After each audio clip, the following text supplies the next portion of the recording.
வணக்கம். என் பேர் வைத்தியர் கேபி அர்ஜுனன். என்னுடைய குரு 1516 வாழ்ந்த ஸ்ரீ புற்று மகரிஷி. அவரோட பாரம்பரியத்தில் நான் 47வது குரு. நான் வேலூரில் சத்துவாச்சாரில் வாழ். உலகத்தில் ஆயிரக்கணக்கான மருத்துவ முறைங்க இருக்குது. அந்த ஆயிரக்கணக்கான மருத்துவ முறைகளில் இந்த சித்த மருத்துவம் எந்த விதத்தில் மாறுபடுது அப்படின்னு பார்த்திங்கன்னா, உலகத்தில் இருக்கிற ஆயிரக்கணக்கான மருத்துவ முறைகளும் சொல்லப்படுகின்ற விஷயம் என்ன அப்படின்னு பார்த்தோம்னா, ஒரு நோய் வர்றது எப்படி வருது, அது எப்படி வாழுது, அது அந்த நோய் எப்படி போகுது இல்லை போகாது, இது ரெண்டு சொல்லக்கூடியது மட்டுமே உலகத்தில் இருக்கிற எல்லா மருத்துவ முறைகளும். ஆனால் சித்த மருத்துவம் அதில் மாறுபட்டு ஒரு 10,000 ஆண்டுக்கு முன்னாடியே இந்த சித்த மருத்துவம்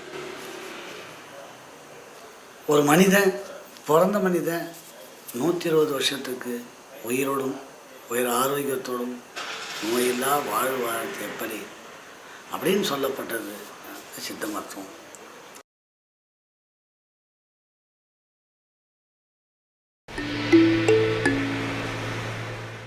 அதில் இந்த சித்த மருத்துவத்தை 2 பிரிவுகளாக பிரிச்சிருக்காங்க. உணவு சாப்பிட்றவன் 120 வருஷம் உயிரோடு இருப்பான். உணவு சாப்பிடாமல் காற்றை சாப்பிட்றவன் 750 வருஷம் உயிரோடு இருப்பாங்க. 2 பிரிவாக பிரிச்சிருக்கிறாங்க. அதில் உணவு சாப்பிட்றதுக்காக சொல்லப்பட்டது தான் உணவே மருந்து, மருந்தே உணவு என்கிற அடிப்படை தத்துவம். அடிப்படை தத்துவம்னு சொல்கிறத விட இந்த சித்த மருத்துவத்துடைய தாரக மந்திரம்னு சொல்லணும்.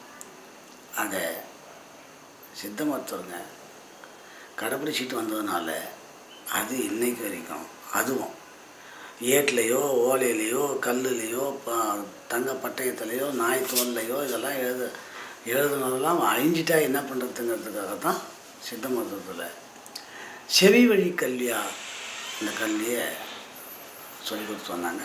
அந்த சொல்லிக் கொடுத்து வந்தோட 10,000 ஆண்டுக்கு முன்னாடி உலகத்தில் ஒரு மனிதன் 120 வருஷத்துக்கு உயிரோடு வாழணும்னா அவன் சாப்பிட வேண்டிய சாப்பாடு என்ன சாப்பிடணும், எப்படி சாப்பிடணும் அப்படிங்கிறது வலியுறுத்தி சொல்லியிருக்கிறாங்க. அதில் பார்த்திங்கன்னா, உணவு பிசைஞ்சி சாப்பிட்ற இலக்கணம் தமிழ் மருத்துவத்தை தவிர உலகத்தில் நீங்கள் வேறு எந்த மருத்துவத்துலையும் அதை பார்க்க முடியாது. ஏன் பிசைஞ்சு சாப்பிட்ணும் அப்படின்னு சொன்னால், நம்ம உடம்புல இருக்கக்கூடிய எல்லா உறுப்புகளினுடைய வேரும் இந்த உள்ளங்கையில் இருக்குது. இந்த உள்ளங்கையில் இருக்கிறதுனால உணவை பிசையும் போது அந்த உணவில் உப்பு, புளிப்பு, காரம், கசப்பு, சுண்ணாம்பு, தோப்பு, இந்த 6 சுவை உணவில் எது அதிகமாக இருந்தாலும் குறைவாக இருந்தாலும் அதை இயல்புக்கு கொண்டு வர்றது இந்த பிசையிறது. அதனால தான் ஒரு தாய் ஒரு குழந்தைக்கு கையில் குமுற பிசைஞ்சு சாப்பாடு ஊட்டினோம்னா இவ்வளோ சாப்பாடு சாப்பிடும். ஆனால் குழந்தைகிட்ட வச்சுன்னா இவ்வளோ சாப்பாடு தான் சாப்பிடும். அதுக்கு காரணம் இந்த தாயோட அமுதம், அந்த தாயோட உடம்புல இருக்கக்கூடிய அந்த சத்து அந்த உணவில் சேர்ந்துருக்கிறதுனால. அதுதான் தாய் சோறு ஊட்டலையா அந்த புள்ள தருதலை புள்ளன்னு சொல்கிறது. அதுக்கு என்னென்னா அந்த உணர்வுகள், அந்த அடிப்படைகள் இருக்காதுன்னு சொல்கிறோம். இப்போ அந்த அறவயிறு சாப்பாட்டை 10,000 ஆண்டுக்கு முன்னாடி சொன்னாங்க. அறவயிறு சாப்பாடு காலை தண்ணி, காலை காற்று. இந்த அறவயிறு சாப்பாடு அப்படின்னு சொல்கிறதுக்கு அளவை 10,000 வருஷத்துக்கு முன்னாடி சொன்னான், இன்னைக்கு சொல்ல. அந்த 10,000 வருஷத்துக்கு முன்னாடி சொல்லும்போது அறவயிறு சாப்பாடுனா எவ்வளோ சாப்பிட்ணும் அப்படின்னு, அதில் உணவை பிசைஞ்ச பிறகு வாய்க்கொள்கிற அளவுக்கு அள்ளி சாப்பிட்றோமே அதுக்கு பேர் ஒரு கவலம். உணவை பிசைஞ்சு சாப்பிடும்போது அள்ளி வாய்க்கொள்கிறோமே அதுக்கு பேர் ஒரு கவலம். அந்த மாதிரி 32 கவலை சாப்பாடு சாப்பிட்டா அறவயிறு சாப்பாடு. கால்வயிறு தண்ணிங்கிறது குடிக்கிற தண்ணியில் குடிக்கிற தண்ணியும் சாப்பாட்டோடு சேர்ந்துடும். அது காலையில் தண்ணிங்கிறது ஏற்கனவே குடலில் அரைச்சி வச்ச தண்ணி, கால்வயிறு காற்று. ஆக அரைவயிறு சாப்பாடு, கால்வயிறு தண்ணி, கால்வயிறு காற்று. இந்த அடிப்படை அப்படி இருக்கும்போது அவங்க இதை எப்படி அந்த அளவு சொன்னாங்க அப்படின்னு பார்த்தீங்கன்னா, நம்ம உடம்புல ஜீரண மண்டலங்கிறது 5 குடலை தாங்கியிருக்கிறது. அதில் நீர்க்குடல், கொழுப்பு குடல், காற்று குடல், மலைக்குடல், ஜீரண குடல். ஆக 5 குடல். இந்த ஜீரண குடலான சிறுகுடல் இருக்குது, அந்த சிறுகுடலோட நீளம் உன்னுடைய கையில் 32 முழம். ஒரு முழ குடலுக்கு ஒரு கவலை சாப்பாடு. இந்த 32 கவலை சாப்பாடு சாப்பிட்டா அரை சாப்பாடு. அது இந்த 32 முழ குடல் இருக்கிறதுனால அந்த 32 முழ குடலுக்கு 32 கவலை சாப்பாடு. இதுதான் தத்துவம். அப்போது அந்த 32 கவலை சாப்பாடு ஒரு வேளைக்கு 96 கவலை சாப்பாடு எதுக்காக அப்படின்னு பார்த்தீங்கன்னா, நமக்கு இதுக்கு பேர் ஆள்காட்டி விரல்னு பேர். இது ஆள்காட்டி விரல்னு பேர். இந்த ஆள்காட்டி விரல்னா அதுவும் அங்கே இருக்காரு அது பாரு, இங்கே இருக்காரு இதை பாரு அப்படின்னு சுட்டி காட்டுறதில்ல. இந்த விரலோட இந்த உயரங்குத, இந்த உயரத்தை அது பாரு, இங்கேருந்து இது வரைக்கும் இந்த அளவை எடுத்து உன் நெத்தி அளந்து பார்த்தா அவ்வளோதான், உன் மூக்கு அளந்து பார்த்தா அவ்வளோதான், உன் வாய் அளந்து பார்த்தா அவ்வளோதான், உன் காது அளந்து பார்த்தா அவ்வளோதான். அதாவது ஒரு மனிதனுடைய பஞ்சேந்திரங்களின் அளவை சுட்டி காட்டும் விரல்னு பேர். இந்த அடிப்படையில் இந்த பஞ்சேந்திரங்களை சுட்டி காட்டுறதுக்கு அப்போது எதுக்காக இந்த அடிப்படையில் சொல்லியிருக்கிறான் அப்படின்னு பார்த்தீங்கன்னாக்கா, காட்டில் வாழக்கூடிய மிருகங்களை பார்க்கும்போது அந்த மிருகங்களுக்கு ஒவ்வொரு மிருகத்துக்கும் ஒவ்வொரு தலை இருக்குது, அதுக்கு ஒவ்வொரு குணம் இருக்குது. ஆனால் மனிதனுக்கு எல்லாருக்கும் ஒரே தலை இருக்குது, ஆனால் வெவ்வேறு குணம் இருக்குது. அந்த வெவ்வேறு குணம் இருக்கிறத இந்த ஆள்காட்டி விரலில் உணர முடியும் அப்படிங்கிறத உறுதிப்படுத்தப்பட்டது இந்த சித்த மருத்துவம். இதில் இந்த ஆள்காட்டி விரலில் இந்த முதல் ரேகை இருக்கு பாருங்க, இங்கேருந்து இது வரைக்கும், இதுக்கு பேர் ஒரு விரல் கடை பிரமாணம்னு பேர். இங்கேருந்து இது வரைக்கும் இருக்கக்கூடிய அந்த அளவு ஒரு விரல் கடை பிரமாணம்னு பேர். இதை 96ஆல் பெருக்குனா உன்னுடைய உயரம் வந்துடும். அதான் 96 விரல் கடை பிரமாணம் கொண்ட மனித சரீரத்திற்கு 96 கவலை சாப்பாடு சொன்னேன். இது ஒரு விரக்கடை. இதை 96ஆல் பெருக்குனா உன்னுடைய உயரம் வந்துடும்.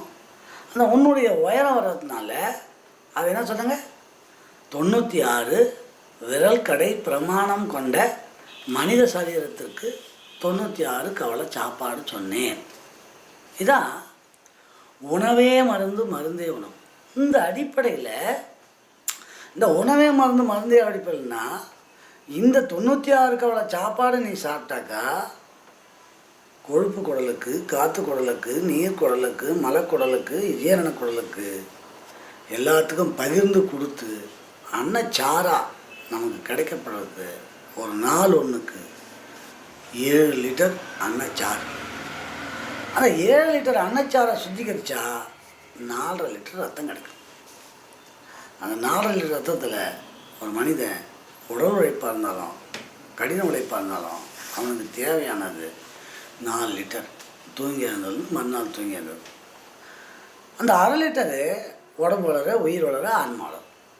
இதுதான் உணவே மருந்து மருந்தே உணவு. இதில் கோதுமையில் சாப்பிட்லாமா, கேழ்வரகுல சாப்பிட்லாமா, அரிசியில் சாப்பிட்லாமா, பழங்களை சாப்பிட்லாமா, கறியில் சாப்பிட்லாமா, நீ எதில் சாப்பிட்டாலும் 32.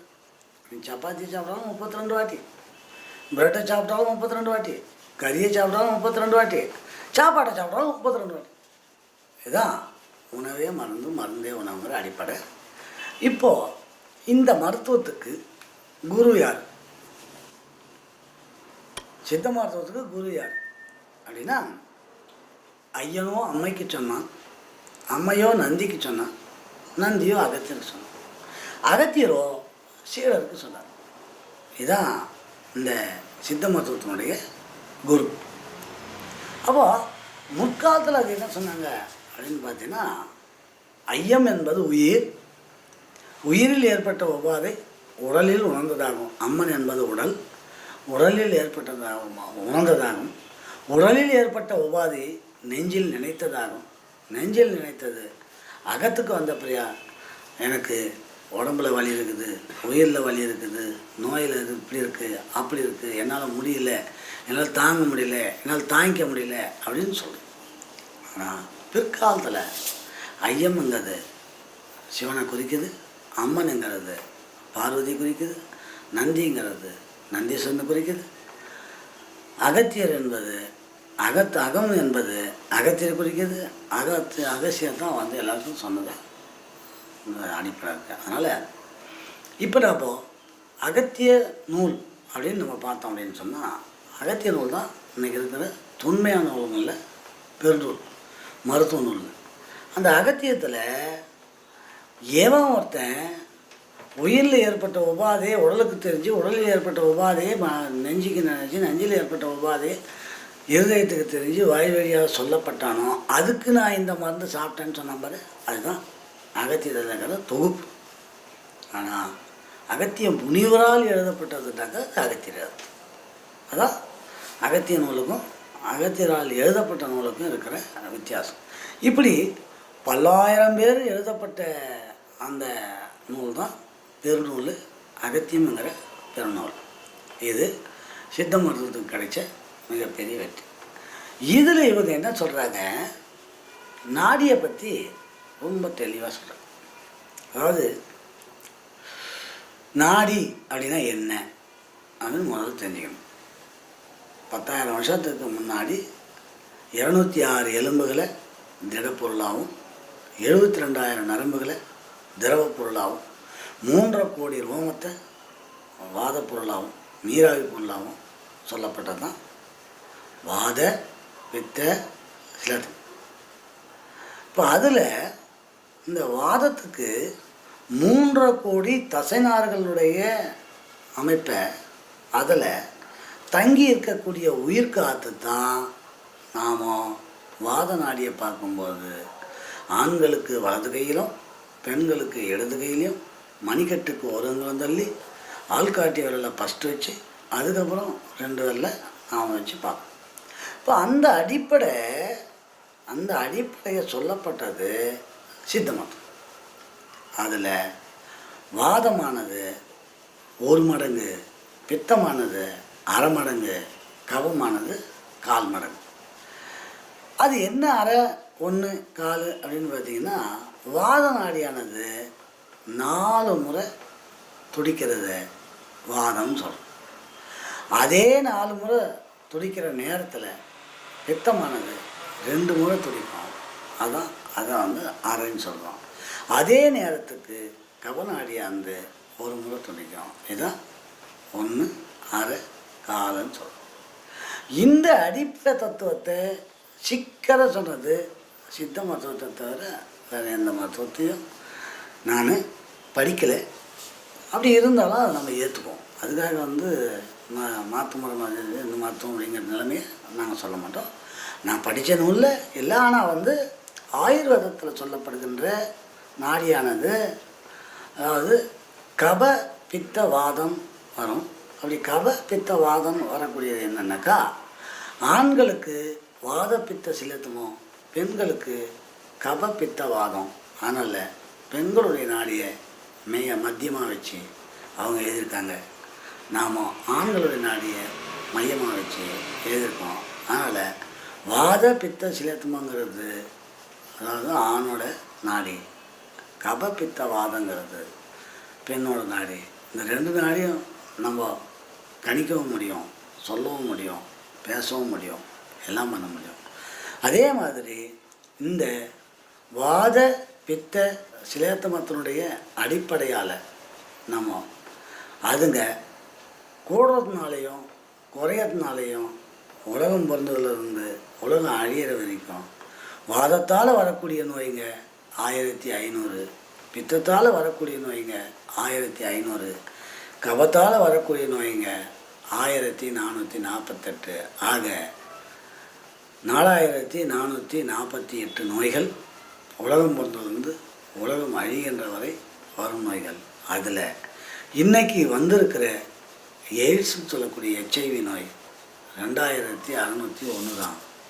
பாக்கி இன்னும் 2000 நோய் வர இருக்குது. அதுக்கும் சித்த மருத்துவத்தில் மறந்துருக்கு. இந்த அடிப்படையில் இந்த சித்த மருத்துவத்தில் சொல்லப்பட்ட தத்துவப்படி நீங்கள் சித்த மருத்துவத்தையும் சித்த மருத்துவத்தில் இருக்கக்கூடிய உடற்கூறையும் மற்ற மருத்துவத்தில் இருக்கிற உடற்கூறை எடுத்து எதையும் பண்ண முடியாது. ஏன் பண்ண முடியாது அப்படின்னு சொன்னீங்கன்னா, சித்தன் மூக்கில் வாங்குகிற சுவாசத்தையோ நுரையீரலையோ இருதயத்தினுடைய துடிப்பையோ கணக்குக்கு கொண்டு வர மாட்டான். அவன் இதயத்தை நுரையீரலையோ அவன் சொல்லப்படுறது என்னன்னா நீச்ச சுவாசம், நிஸ்வாசம், மூக்கில் வாங்குகிற சுவாசம். அப்போ மூக்கில் வாங்குகிற சுவாசம் நிஸ்வாசம்னா சுவாசம் ஒன்று இருக்குங்கிறது உறுதிப்படுத்தப்பட்டது.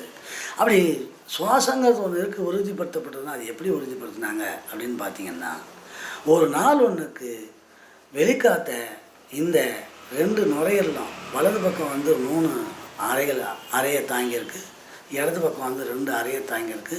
இந்த 5 அறையும் 5 பஞ்சமகாபூதத்தை அடிப்படையாக கொண்டு வாழக்கூடிய இந்த நுரையீரல், அதில் ஒரு நாள் ஒன்றுக்கு 3 கிலோ வெளிக்காற்றை வாங்குது. அந்த வெளிக்காற்றை வாங்கி சுத்திகரித்து நமக்கு 525 கிராம் பிராணவாயு தருது, 120 கிராம் கரிமலை வாயு தருது, 142 கிராம் குளிர்ந்த நீர் தருது, குளிர்ந்த நீரான நைட்ரஜன் தருது. அந்த குளிர்ந்த நீரான நைட்ரஜன் இல்லை அப்படின்னு சொன்னால் நம்ம கண்ணில் 2 கிராம் குளிர்ந்த நீர் இல்லைன்னா கண் வச்சு போயிடும். காதில் 6 கிராம் குளிர்ந்த நீர் இல்லைன்னா காது வச்சு போயிடும். இருதயத்தில் 10 கிராம் குளிர்ந்த நீர் இல்லைன்னா இருதயம் வச்சு போயிடும். அந்த அந்த குளிர்ந்த நீர் 10 கிராமுக்கு மேலே இருந்தால் இருதயம் வந்து வீங்கி போயிடும். 10 கிராமுக்கு குறைவாக இருந்தால் இருதயம் வந்து சுருங்கி போயிடும்.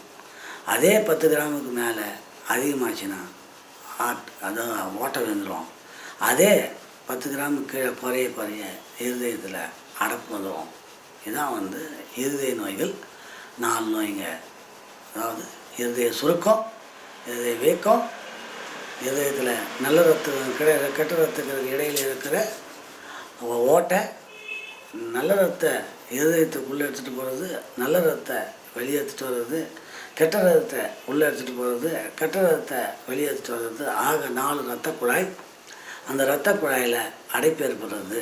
இதுதான் வந்து இருதய. அந்த நோய் வருவதற்கு காரணமாக இருக்கிறது வந்து இந்த நுரையீரலில் ஏற்படுகின்ற இந்த குளிர்ந்த நீர் வந்து எந்த அளவுக்கு இருக்குதோ அதை பொறுத்து தான் அந்த நோய் வரும், அந்த நோய் இருக்கும், அந்த நோய் வாழும். இதை தான் வந்து சித்த மருத்துவத்தில் அடிப்படையாக சொல்லியிருக்கிறாங்க. அப்போது இதை நீச்ச சுவாசம் அப்படின்னு சொன்னால் இந்த நுரையீரலுக்கு இந்த 3 கிலோ வெளிக்காற்றை வாங்கி சுத்திகரித்து அதுக்கு நமக்கு கொடுக்கறதுக்கு, அதுக்கு நாம் எவ்வளவு அந்த இருதயத்தை இயங்க வைக்கிறதுக்கு நம்ம உடம்புல இருந்து எவ்வளோ கொடுக்குறோம் அப்படின்னு பார்த்தீங்கன்னாக்கா, எல்லா அங்கங்களில் இருந்து 1.5 கிலோ பிராணவாயு தரும். ரத்தத்தில் இருந்து நேரடியாக 1.5 கிலோ பிராணவாயு தரும். அந்த 3 கிலோ பிராணவாயு அதுக்கு கொடுத்தா தான் அது இயங்கி நமக்கு இந்த அடிப்படையை கொடுக்கும். அதனால் அதை அந்த 525 கிராமால் உயிர் வாழ முடியாதுங்கிறது தான் வந்து சித்த மருத்துவத்தில் இருக்கக்கூடிய மிகப்பெரிய ஒரு தத்துவம். அப்போது அந்த சுவாசம் நிஸ்வாசம் அப்படின்னு சொன்னாங்க. சுவாசம் எது, உயிர் சுவாசம் எது அப்படின்னு பார்த்தீங்கன்னா 6 ஆதாரத்தோட சுவாசம். அந்த 6 ஆதார சுவாசம் என்னன்னு கேட்டிங்கன்னாக்கா, மூலாதாரமானது தானாக ஒரு நாளைக்கு 600 முறை சுருங்கி விரியணும். சுவாதிட்டானமானது ஒரு நாளைக்கு 6000 முறை சுருங்கி விரியணும். மணிப்பூரகமானது ஒரு நாளைக்கு 6000 முறை சுருங்கி விரியணும். அநாதகமானது ஒரு நாளைக்கு 6000 முறை சுருங்கி விரியணும். ஆக்னேயானது ஒரு நாளைக்கு 1000 முறை சுருங்கி வரணும். விசுத்தியானது ஒரு நாளைக்கு 1000 முறை சுருங்கி வரணும். சகஸ்தானமானது எல்லாம் சேர்ந்து இருக்கிற சங்கமம். சகஸ்தானமானது 1000 முறை சுருங்கி விடணும். ஆக 21,600 சுவாசம் ஒரு நாளைக்கு அதுங்க மண்ணிலேருந்து, விண்ணிலேருந்து, நீர்லேருந்து, நெருப்புலேருந்து, காற்றுலேருந்து, பஞ்சமாபூதத்திலிருந்து கிரகிக்கப்படுகின்ற அந்த காற்று தான் நமக்கு உயிர் ஓட்ட பாதையையும், உடல் ஓட்ட பாதையையும், இரத்த ஓட்ட பாதையையும் இது பார்த்துக்குது. அதில் இந்த 21,600 சுவாசங்கிறது தங்கியிருது. அதில் 14,400 சுவாசம் உள்ளே தங்கியிருக்கோம். 7,200 சுவாசம் எழுந்ததுலேருந்து தூங்கி எழுந்துக்கிற வரைக்கும் அந்த சிரிக்கிறதுக்கு, பாடுறதுக்கு, சாப்பிட்றதுக்கு, எல்லாத்துக்கும் அந்த 7,200 காற்று வீணாகுது. அந்த 7,200 காற்றை வீணாக்கும்போது என்ன சித்தா என்ன சொல்கிறான்னா, ஒரு சாப்பாட்டை நீ சாப்பிட்ணுன்னா கூட உன்னுடைய உடம்புக்குள்ளே இருக்கக்கூடிய உயிர் காற்றை வெளியே எடுத்துட்டு அந்த சாப்பாட்டை போட்டு துருத்துறது தான் சொல்லும். என்ன சொல்லணும்னா, அதாவது உண்ணும்போது உயிர் எழுத்தே உயரே வாங்கி சாப்பிட்றப்போ நீ உயிர் எழுத்தை வெளியே எடுத்தால் தான் உன் சாப்பாட்டை உள்ளே தள்ள முடியும். அதே மாதிரி உறங்கும் போதும் அதுவே ஆகும். பெண்ணினிடம் இன்பம் சேரும் போதும் இதுவே ஆகும். இந்த 3 காலத்தில் நமக்கு உயிர் காத்து வீணாகிற காலம்னு அதை அறுதிட்டு சொல்லியிருக்கிறான். அந்த அறுதிட்டு சொல்லியிருக்கிறதுல அந்த உயிர் காத்து வீணாகிறது எந்த அளவுக்கு வீணாகுதோ அந்த அளவுக்கு நம்ம ஆயுள் நிர்ணயிக்கப்படுகிறது. அந்த ஆயுள் பதிக்கப்படுகிறது. அதை போகாமல் பாதுகாத்துக்கிறதுக்கு தான் நாம் பிராணாயாமம், யோகா, போக்குவரத்து எல்லாம் நாம் அடிப்படை சொல்கிறோம். இது எவ்வளோ இருக்குது, இது எவ்வளோ தான். இப்படி இந்த 14,400 சுவாசம் உள்ளே தங்கியிருந்தால் அது எவ்வளோ இருக்கும் அப்படின்னு பார்த்தீங்கன்னாக்கா, இந்த 3.5 கோடி ரோமக்காலில் 900 அறைகள் இருக்குது. இந்த 900 அறையில் ஒரு அறைக்கு 5 கிராம் பிராணவாயு இருக்குது. அந்த 5 கிராம் பிராணவாயுவை 900 பைக்கு 900 × 5 4 கிலோ 500 கிராம்.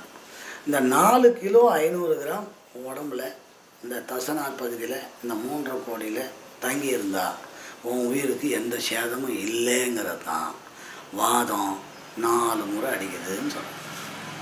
அப்போது அந்த 900 பையில் ஒரு பைக்கு 5 கிராம் இருக்கிறதுல அந்த 5 கிராமில் ஒரு பைக்கு 5 சிற்றறை இருக்குது.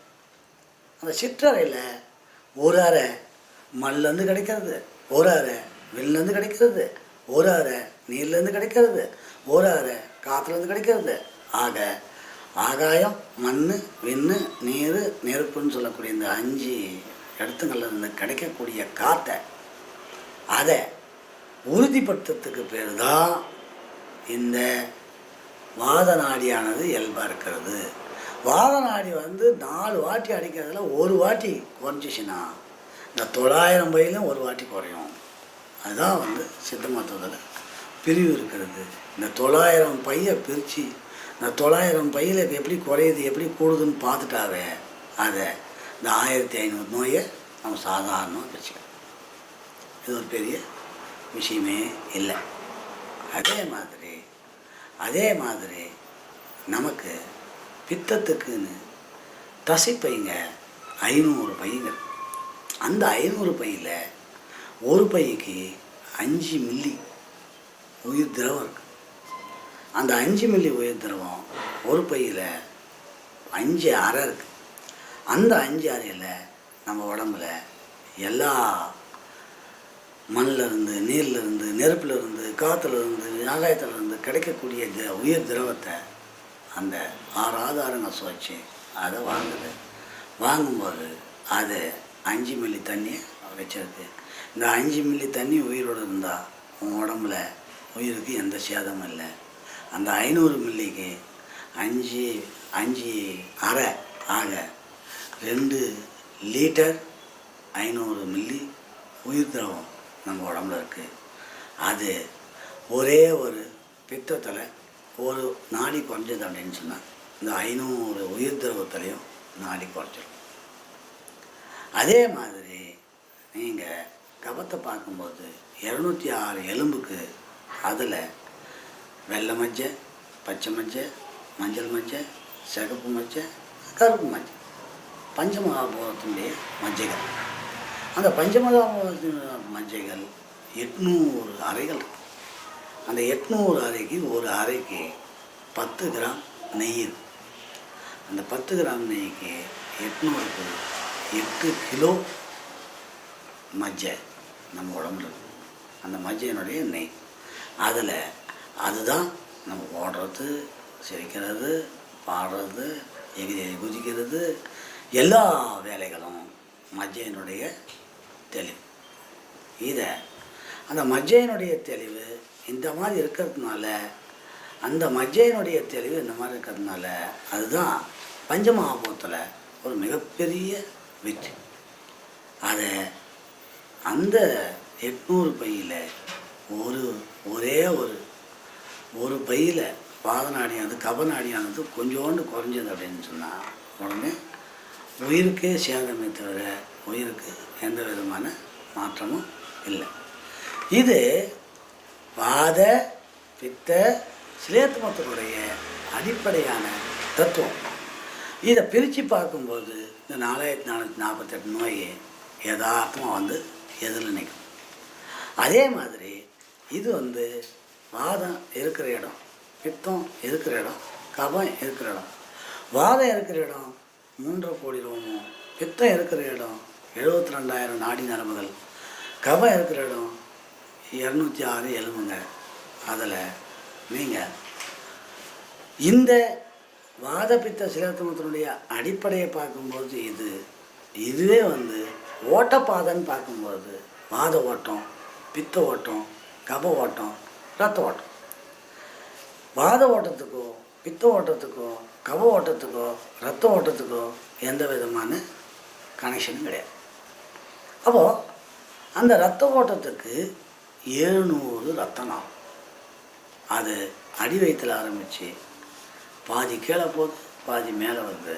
அந்த அடி வயிற்றில் ஆரம்பிக்கக்கூடிய அந்த ரத்த ஓட்ட பாதை இருக்குது, அதான் நமக்கு வாதம் முன்னாடி ஓடனா பித்தம் பின்னாடி ஓடும், பித்தம் பின்னாடி ஓடனா கபம் பின்னாடி ஓடும், கபம் பின்னாடி ஓடனா ரத்தம் பின்னாடி போகும். அப்படி வாத ஓட்டம், பித்த ஓட்டம், கப ஓட்டம். அப்போது ஓடும்போது எது குறையுதோ அதுக்கு அடுத்து வர்றது அதை ஈடு கட்டிக்கும். அதனால்தான் வாதம் குறையும் போது பித்தம் அதை ஈடு கட்டிக்கும்னு சொல்லுவோம், பித்தம் குறையும் போது அதை கபம் ஈடு கட்டிக்குன்னு சொல்லுவோம், கபம் குறையும் போது அதை ரத்தம் ஈடு கட்டிக்குன்னு சொல்லுவோம். இதுதான் வாத பித்த சிலேத்துமத்தினுடைய அடிப்படையான தத்துவம்.